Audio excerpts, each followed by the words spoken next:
प्रभु यीशु मसीह के प्रिय और मधुर नाम में आप सबों को जय मसीह की। परमेश्वर पिता का धन्यवाद देते हैं कि इन दिनों में हम सब जो है मिल करके पवित्र आत्मा के विषय में सीख रहे हैं, त्रिएक परमेश्वर के विषय में सीख रहे हैं और उसमें हम रुआख के बारे में सीख रहे हैं। कैसे रुआख जो कि पवित्र आत्मा है और वो सृष्टि के आरंभ से पहले से वो मौजूद है, जल के ऊपर वो मंडलाता था। और हम देखते हैं कि आदम को जब बनाया गया उस समय में उसने जीवन का सांस फूंका और उसके बाद में हम देखते हैं कि वो पहला आदम बना और दूसरा आदम हम प्रभु यीशु मसीह को देखते हैं। और जब पवित्र आत्मा जब उस समय प्रभु यीशु मसीह का जब बपतिस्मा हुआ उस समय में कबूतर की नाई उड़ते हुए वो पवित्र आत्मा की सामर्थ उस पर छाया करी, जिसको हम वचन क्या कहते हैं। क्या कहता है कि लूका रचित सुसमाचार 4 अध्याय में हम लोग क्या देखे थे, यीशु पवित्र आत्मा से भरा हुआ यरदन से लौटा। 14 अध्याय में हम लोग क्या देखते हैं, आत्मा की सामर्थ से भरा हुआ गलील को लौटा। 18 पद में क्या देखते हैं, प्रभु का आत्मा मुझ पर है। तो 4 अध्याय में ही हम लोग पहला पद में, 14 पद में और 18 पद में हम लोग देखते हैं कि पवित्र आत्मा उस पर छाया करी। जबकि मरियम को जब स्वर्गदूत ने उत्तर दिया कि पवित्र आत्मा तुझ पर उतरेगा और परम प्रधान की सामर्थ तुझ पर छाया करेगी, तुझ पर छाया करेगी। तो प्रियो, पवित्र आत्मा जो है प्रभु यीशु मसीह पर उतरा, क्योंकि उस समय में मनुष्य के रूप में प्रभु यीशु मसीह 100% मनुष्य था और पवित्र आत्मा की सामर्थ उस पर उतरी और वो सेवकाई करने लगा। और हम उसके बाद में क्या देखते हैं कि प्रभु यीशु मसीह ने पवित्र आत्मा फूंका किस पर, कलीसिया पर, अपने चेलों पर, और कहा कि पवित्र आत्मा लो, पवित्र आत्मा लो। तो जितने लोग परमेश्वर के आत्मा के अनुसार चलते हैं वे परमेश्वर के पुत्र हैं, वे परमेश्वर के पुत्र हैं। कलीसिया को फूंका और कहा कि पवित्र आत्मा लो, क्योंकि पवित्र आत्मा चाहता है कि, और यीशु चाहता है, पिता चाहता है, एलोहिम चाहता है कि कलीसिया जो है परमेश्वर की कलीसिया परमेश्वर के हिसाब से चले, पवित्र आत्मा के हिसाब से चले, यीशु के हिसाब से चले। तो मेरे प्रिय, जब मुझ में और आप में परमेश्वर का आत्मा बसता है तब हम शारीरिक दशा में नहीं किंतु आत्मिक दशा में होते, क्योंकि प्रभु यीशु मसीह ने पवित्र आत्मा हमको दिया। जैसे ही हम प्रभु यीशु मसीह को ग्रहण करते हैं उद्धारकर्ता के रूप में, हमको पवित्र आत्मा का दान जो है मिल जाता है, हमको मिल जाता। हमको यहाँ कहीं भागने की ज़रूरत नहीं पड़ती है या हमको कहीं पे इसकी प्रैक्टिस करने की ज़रूरत नहीं पड़ती है। हमको पवित्र आत्मा मिल जाता, हमारे अंदर रहता है। और वचन हमको बताता है कि यदि किसी में मसीह का आत्मा नहीं तो वह उसका जन नहीं, वह उसका जन नहीं। तो पवित्र आत्मा कौन देता है? परमेश्वर देता है। पवित्र आत्मा को हम कब पाते हैं? जब हम यीशु को स्वीकार करते हैं, और जिस दिन हम यीशु को स्वीकार करते हैं उसी दिन हमको पवित्र आत्मा मिल जाता है। तो इसलिए हमको कभी भी पवित्र आत्मा उतरा इस प्रकार की गाने या बातें नहीं करना चाहिए। रबा शबा शबा इस तरीके की बातें, ये पवित्र आत्मा नहीं है। पवित्र आत्मा कभी भी हमको नहीं गिराता है नीचे। तो हम देखेंगे, हमने ये सब चीज़ों को पिछले रुआख की स्टडी में हमने देखा था। ये मैंने थोड़ा सा रिकैप इसका बताया है। और हम देखते हैं कि यीशु मसीह निकोदेमुस को क्या कहता है कि जब तक मनुष्य नए सिरे से जन्म ना ले तो वो परमेश्वर के राज्य का वारिस नहीं हो सकता। हम लोग इसको यूहन्ना 3 में हम लोग देखते हैं। इसको देखिए, मैं पद को पढ़ देती है। यूहन्ना रचित सुसमाचार 3 अध्याय पद 5 को हम लोग देखते हैं। यहाँ पर क्या लिखता है, वचन हमको क्या बताता है। यूहन्ना 3:5 क्या कहता है कि यीशु ने उत्तर दिया, मैं तुझसे सच सच कहता हूँ, जब तक कोई मनुष्य जल और आत्मा से ना जन्मे तो वह परमेश्वर के राज्य में प्रवेश नहीं कर सकता, परमेश्वर के राज्य में प्रवेश नहीं कर सकता। तो मेरे प्रियो, वचन हमको यहाँ बता रहा है कि नए सिरे से जन्म लेना आवश्यक है। तो आज हम देखेंगे कि मनुष्य के अंदर या पवित्र आत्मा बाकी जो हम मनुष्य है या दूसरे लोगों के जीवन में कैसे कार्य करती है। आज हमारा जो सब्जेक्ट है वो ये है कि पवित्र आत्मा या परमेश्वर का आत्मा बाकी दूसरे लोगों के जीवन में कैसे कार्य करता है। जब हम लोग देखेंगे दूसरा शामुएल 23 अध्याय उसका पहला पद को जब हम लोग देखिए हमको वचन क्या बताता है। दूसरा शामुएल 23 अध्याय उसका पहला पद और दूसरा पद हम लोग देखेंगे। इसमें लिखता है कि दाऊद के अंतिम वचन ये है, दाऊद के अंतिम वचन ये है, यिशै के पुत्र की यह वाणी है, उस पुरुष की वाणी है जो ऊंचे पर खड़ा किया गया, वह जो ऊंचे पर खड़ा किया गया और याकूब के परमेश्वर का अभिषिक्त और इज़राइल का मधुर भजन गाने वाला यहोवा का आत्मा मुझ में होकर बोला और उसी का वचन मेरे मुख में आया, मेरे मुख में आया। ये दाऊद को किसने अंतिम वचन बुलवाया, दाऊद को प्रियो किसने अंतिम वचन को बुलवाया।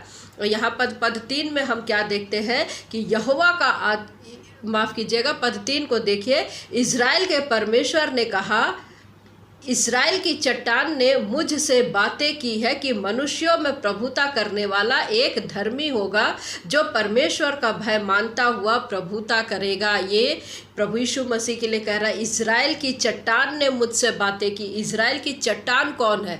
चट्टान कौन है? पहला कुरिन्थी 10वां अध्याय 4था पद, पहला कुरिन्थी 10:4 कहता है परमेश्वर का आत्मा बात कर रहा है और दाऊद यहाँ पर भविष्यवाणी कर रहा है, प्रोफेसी कर रहा है। और क्या कह रहा है देखिए, और सब ने एक ही आत्मिक जल पिया क्योंकि वे सब उस आत्मिक जल से पीते थे जो उनके साथ साथ चलती थी और वह चट्टान मसीह था, वह चट्टान मसीह था। तो यहाँ पर चट्टान कौन है? इज़राइल की चट्टान कौन है? प्रभु यीशु मसीह है। देखिए इसी को वचन हमको क्या बताता है। प्रेरितों के कार्य 2 अध्याय उसका 25 पद क्या कहता है, क्योंकि दाऊद उसके विषय में कहता है, मैं प्रभु को सर्वदा अपने सामने देखता रहा क्योंकि वह मेरी दाहिनी ओर है ताकि मैं डिग ना जाऊं, ताकि मैं डिग ना जाऊं। और देखिए पवित्र आत्मा भला है, ये उन दिनों के लोगों को भी पता था। देखिए नहम्याह क्या कहता है, नहम्याह का 20 माफ़ कीजिएगा, नहम्याह 9 उसका 20 क्या कहता है, अपने आत्मा को जो भला है दिया, अपने आत्मा को जो भला है दिया। और पानी क्या है? चट्टान से मिला जो साथ साथ घूमती थी, जो साथ साथ घूमती थी। देखिए क्या कहता है वचन, वरन तूने उन्हें समझाने के लिए अपने आत्मा को जो भला है दिया और अपना मन्ना उन्हें खिलाना ना छोड़ा और उनकी प्यास बुझाने को पानी देता रहा, उनके प्यास बुझाने को पानी देता रहा। पवित्र आत्मा भला है, ये उन दिनों के लोगों को भी पता था, उन दिनों के लोगों को भी पता था। इसलिए देखिए हमको क्या कहता है वचन, पहला पतरस पहला अध्याय का 21 पद क्या कहता है उसको देखिए।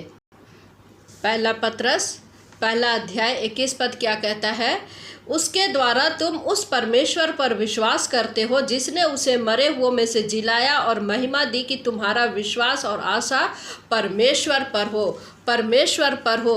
देखिए नहम्याह में हम लोग क्या देखते हैं, 9:30 में हम लोग क्या देखते हैं, वचन हमको बताता है, तू तो बहुत वर्ष तक उनकी सहता रहा और अपने आत्मा से नबियों के द्वारा उन्हें चिताता रहा, परंतु वे कान नहीं लगाते थे, इसलिए तूने उन्हें देश देश के लोगों के हाथ में कर दिया, तूने उन्हें देश देश के लोगों के हाथ में कर दिया। परमेश्वर के नबियों को पवित्र आत्मा उकसाता था कि वे लोग नबूवत करें।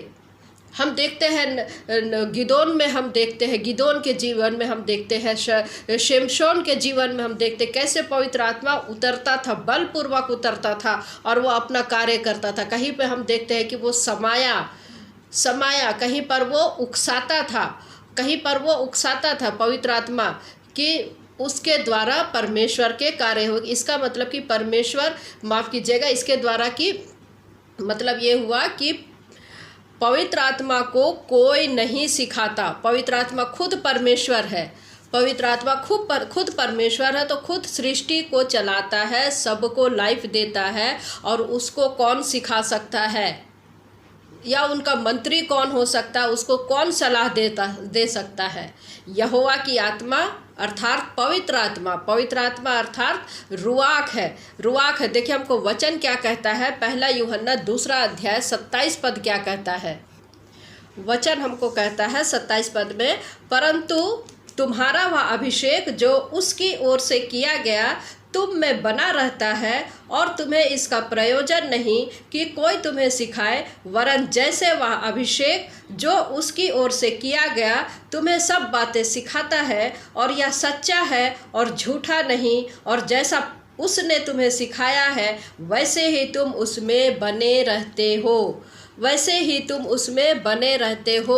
तो पवित्र आत्मा हमारा टीचर है। यहाँ हम 1 यूहन्ना 4 अध्याय में हम लोग क्या देखते हैं कि उसने उसको भेजा है, पवित्र आत्मा को भेजा है। उसका मंत्री कौन हो सकता है, उसका सलाहकार कौन हो सकता है? देखिए यशायाह क्या कहता है, यशायाह नबी की पुस्तक उसका 40 अध्याय में हम लोग जब देखते हैं, यशायाह 40 का 13 पद में हम लोग क्या देखते हैं, वचन हमको बताता है कि किसने यहोवा की आत्मा को मार्ग बताया या उसका मंत्री होकर उसको ज्ञान सिखाया है?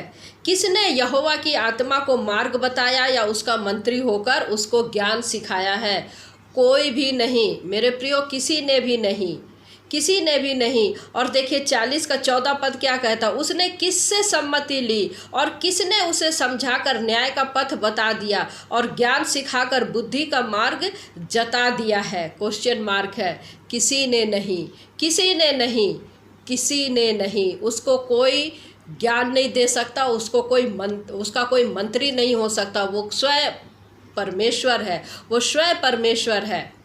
और जब हम लोग 63 में देखते हैं, यशायाह के 63 का 10 में हम लोग क्या देखते हैं, तो भी इजरायली लोग क्या किए, तो भी उन्होंने बलवा किया और उसके पवित्र आत्मा को खेदित किया। इस कारण वह पलटकर उनका शत्रु हो गया और स्वयं उनसे लड़ने लगा। देखिए पवित्र आत्मा के खिलाफ जब हम कार्य करते हैं, इजरायली लोग देखिए कार्य कर रहे थे, कैसे पवित्र आत्मा को शोकित किए और परमेश्वर उनसे खफा हुआ और स्वयं वो लड़ने के लिए खड़ा हो गया, स्वयं शत्रु बनकर खड़ा हो गया। और यदि परमेश्वर आपके खिलाफ खड़े हो जाए तो हमारी क्या स्थिति होगी, हमारी क्या स्थिति होगा? इसलिए हमको वचन कहता है कि हमको पवित्र आत्मा को खेदित नहीं करना है। वचन हमको बताता है कि हमको उसको दुखित नहीं करना है।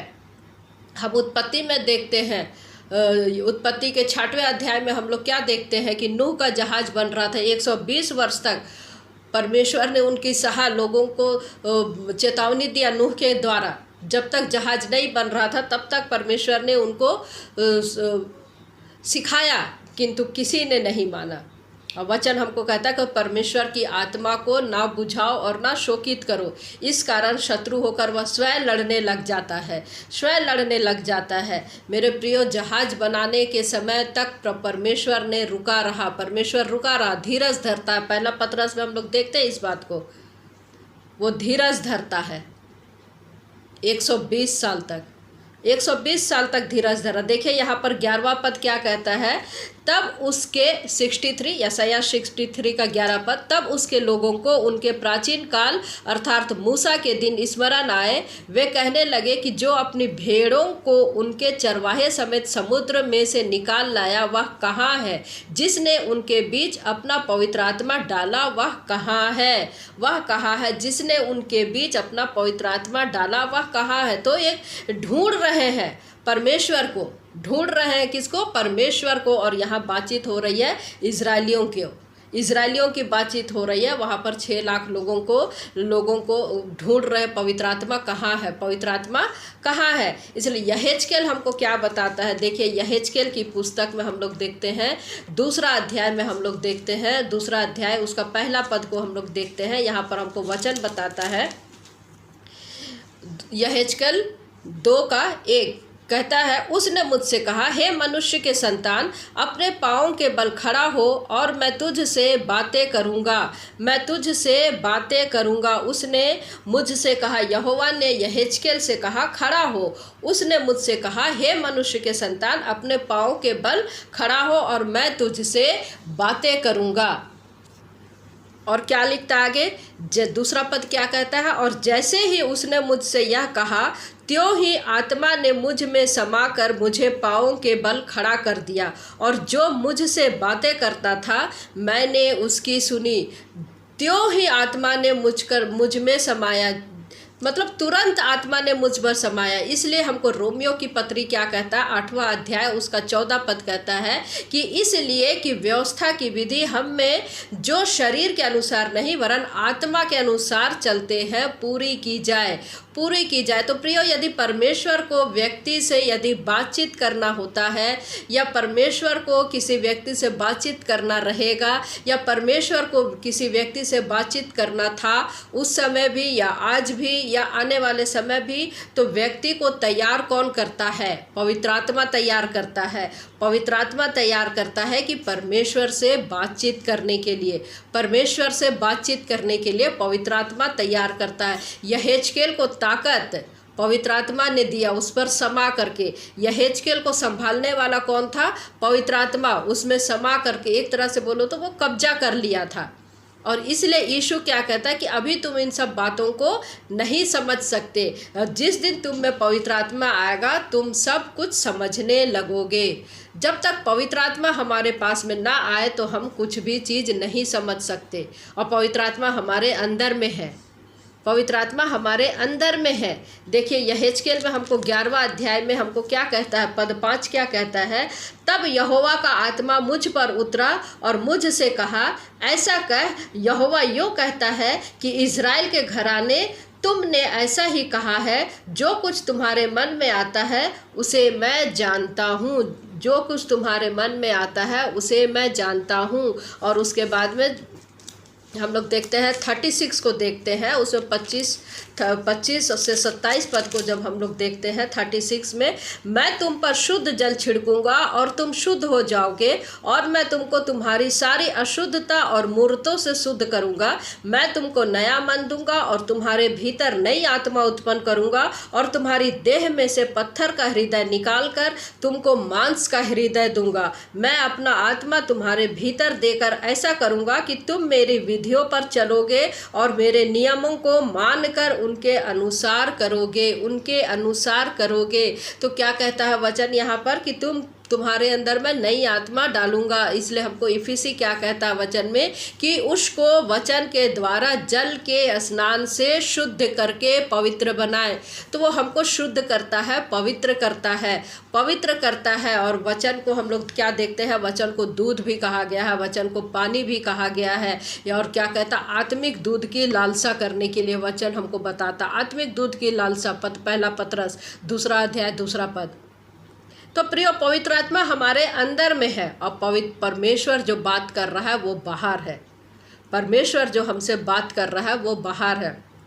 देखिए यहेजकेल 39 का 29 क्या कहता, और उनसे अपना मुंह फिर कभी ना मोड़ लूँगा, क्योंकि मैंने इज़राइल के घराने पर अपना आत्मा उंडेला है। परमेश्वर यहोवा की यही वाणी है। परमेश्वर यहोवा की यही वाणी। तो कैसे वो अपने लोगों में समाता है सब पिछले समय में, आज जब हम उसको ग्रहण करते हैं तो वो हमारे अंदर में वो आता है, पवित्र आत्मा उसी समय मिल जाता है और वो हमारे जीवन के द्वारा कार्य करता है। तो इजरायलियों को विश्राम किसने दिया? इसी प्रकार से हम देखते हैं कि इजरायलियों को विश्राम किसने दिया। देखिए निर्गमन की पुस्तक 33 अध्याय उसका 14 पद क्या कहता है, यहाँ पर हमको वचन बताता है, यहोवा ने कहा, यहोवा एक वचन है यहाँ पर, मैं आप तेरे साथ चलूँगा और तुझे विश्राम दूंगा। क्या कहता है, यहोवा ने कहा मैं आप तेरे साथ चलूँगा और तुझे विश्राम दूंगा। कौन कह रहा है? यहोवा कह रहा है। उसके बाद में हम देखते हैं यशाया 63 का 14 में हम लोग देखते हैं, जैसे घरेलू पशु तराई में उतर जाता है वैसे ही यहोवा के आत्मा ने उनको विश्राम दिया। तीसरा हम लोग देखते हैं मत्ती में देखते हैं 11वां अध्याय उसका 28 पद में देखते हैं कि हे सब परिश्रम करने वालों और बोझ से दबे हुए लोगों, मेरे पास आओ, मैं तुझे विश्राम दूंगा। तो यहाँ पर प्रियो निर्गमन में हम लोग देखते हैं कि यहोवा जो है विश्राम दे रहा है। यशाया में हम लोग क्या देख रहे हैं 63 का 14 में, यहोवा के आत्मा ने उनको विश्राम दिया। और हम लोग मत्ती में क्या देख रहे हैं कि प्रभु यीशु मसीह ने उनको विश्राम दिया, या प्रभु यीशु मसीह हम लोगों को विश्राम दे रहे हैं। तो यहाँ पर प्रियो त्रिएक परमेश्वर है। विश्राम हमको यहोवा भी देता है, एक वचन हमको पर यहोवा का आत्मा भी देता है, और हमको प्रभु यीशु मसीह भी देता है। तो हमको त्रिएक परमेश्वर है यहाँ पर, त्रिएक परमेश्वर है यहाँ पर। और यदि कोई एक यदि हमको विश्राम देता है, एक यदि कुछ बोलता है, तो उसमें दोनों की सहमति होती है। बाकी जो दो है उनकी सहमति होती है, और विश्राम देने की बातें यहाँ पर तीनों की सहमति, पिता एलोहिम की सहमति है, पिता पुत्र और पवित्र आत्मा तीनों की सहमति है। तो हम त्रिएक परमेश्वर के बारे में जब हम जानते हैं कि पृथ्वी पर वो कार्य करता है, और इन दिनों में प्रभु यीशु मसीह जबकि इस पृथ्वी पर नहीं है, तो वो उसने अपने सहायक के रूप में पवित्र आत्मा को हमारे पास में भेजा, और जो कि इस पृथ्वी पर कार्य करती है। यशायाह 11 में हम लोग देखते हैं बहुत ही अच्छे से यीशे की ठूँठ निकलती है। कैसे, क्या लिखता है वचन हमको देखिए 11 में, यीशे की ठूँठ में से एक डाली फूट निकलेगी, और उसकी जड़े में से एक शाखा निकलकर फलवंत होगी। ये प्रभु यीशु मसीह के लिए है। यहोवा का आत्मा बुद्धि और समझ का आत्मा, युक्ति और पराक्रम का आत्मा, और ज्ञान और यहोवा का भय का आत्मा उस पर ठहरा रहेगा, प्रभु यीशु मसीह पर ठहरा रहेगा। और आज चूंकि वो पृथ्वी पर कार्य करती है, तो जो उनके चलाए चलते हैं, पवित्र आत्मा के चलाए चलते हैं, उनके जीवन में आज ये पवित्र आत्मा कार्य करता है। बुद्धि के द्वारा, ज्ञान के द्वारा, समझ के द्वारा, युक्ति के द्वारा, पराक्रम के द्वारा वो हमको शिक्षा देता है कि हम उसके परमेश्वर की उपस्थिति में चल फिर सके और अपने जीवन को सुधार सके। तो मेरे प्रियो, अपने जीवन को हमको जांचना है। परमेश्वर पिता का धन्यवाद हो आज की इस छोटे से सरमन के लिए। आइए हम प्रार्थना करेंगे। सृष्टिकर्ता परमेश्वर पिता, धन्यवाद देते हैं आज के वचन के लिए। प्रभु जी, हमारी सहायता करने के लिए खुदावन विनती करते हैं, हर एक सुनने वाले भाई बहन पर आपकी दया, अनुग्रह और आशीष बने रहने पाए। प्रभु जी, होने दे कि हम में से हर एक जन आपके वचन में बढ़ते चले जाए। धन्यवाद के साथ में प्रार्थना प्रभु यीशु मसीह के नाम से मांगते हैं। दया करके सुने और स्वर्ग राज में ग्रहण करें। आमीन। जय मसीह की। आप सबों को प्रेज द लॉर्ड।